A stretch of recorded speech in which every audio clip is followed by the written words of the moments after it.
Fellas, why is it that left-wing YouTube channels that make video essays are notorious for making them incredibly long and boring? These aren't live stream reactions, they aren't podcasts. No, they are several-hour-long video essays. I'm not going to name anybody here, but I'm sure there are always a couple of people that come to mind. There are several reasons why they're extremely long, and we will cover them in this video. But to understand the reasons, they're all built on one concept, that being clarity.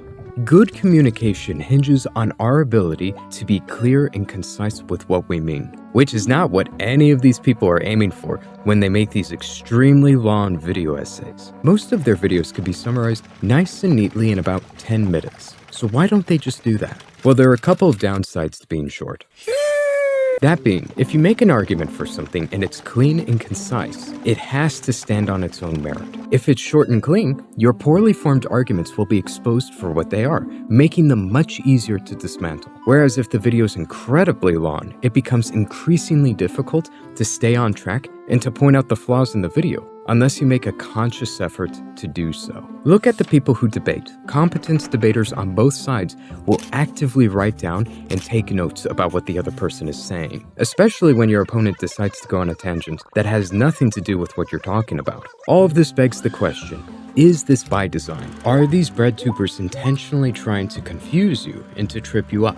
I don't think so. There are plenty of reasonable explanations that do not require malicious intent. What is most likely happening is that these individuals are not very articulate, and they've not properly thought through what they are trying to say. Not to mention, when you're writing something, you have to read it back to yourself to proofread it. And while they're reading it back to themselves, they probably realize that their arguments are poorly made and extremely shallow. So in order to compensate for this inadequacy, they make the video longer, because to them, the longer the video is, the more insightful, the more deep, the more knowledgeable it is. To many individuals, this is much more convincing, because just like their audience, they both fall for the same trap. That being to conflate a video that is longer with one that is deep and has wisdom to it, even though they have nothing to do with each other at the end of the day. This is a characteristic I've seen among both Midwits and Pseudo-Intellectuals. They are more commonly fooled by lengthy and confusing explanations. After all, if this supposed genius, this intellectual,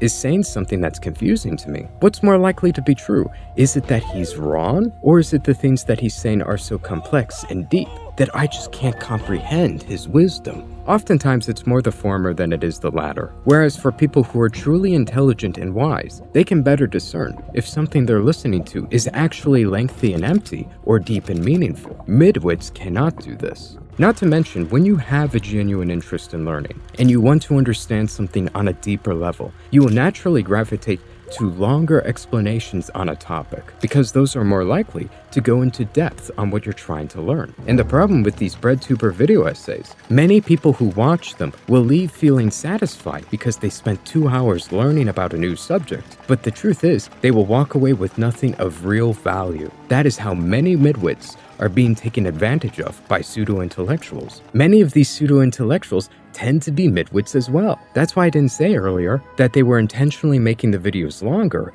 in order to confuse people. Instead, I think that these people are simply high in their own delusions. However, there is a caveat. They might be intentionally making these videos longer because it makes them more money. Because let me tell you, there's some serious money being made with these lengthy videos. Because the longer the video is, the more ads you can put in to make more money. Combine that with how poorly edited these videos are, how it takes no real time or effort to make them, you're making some real money on a weekly basis. It most certainly makes these videos longer, I will tell you that. They have no incentive whatsoever to speed things up, to get to the point. And friendly reminder, anybody who intentionally does this, they do not give a f about you or your time. And they would literally trade hours of your day, deliberately waste it, to consciously give themselves a few extra pennies. That is what it comes out to when you do the math here. If I were to get one viewer and waste 2 hours of his time watching one of my videos, I'd get at most 1 penny. 1 penny, assuming I jacked in a ton of ads. They make a conscious effort to steal hours out of your day for a single penny. They do not care about you. I think a sincere individual will make a video as long or as short as it needs to be.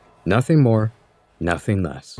And that is the end of this video. I hope you enjoyed it, I hope I didn't waste your time, and I want to give a special thanks to all the patrons who are supporting this channel. Thank you so much, it really means a lot, especially as we're recovering from the algorithm. And if you're new to this channel, be sure to check out one of my other videos. If you liked this video, I'm sure there are others that you would also enjoy.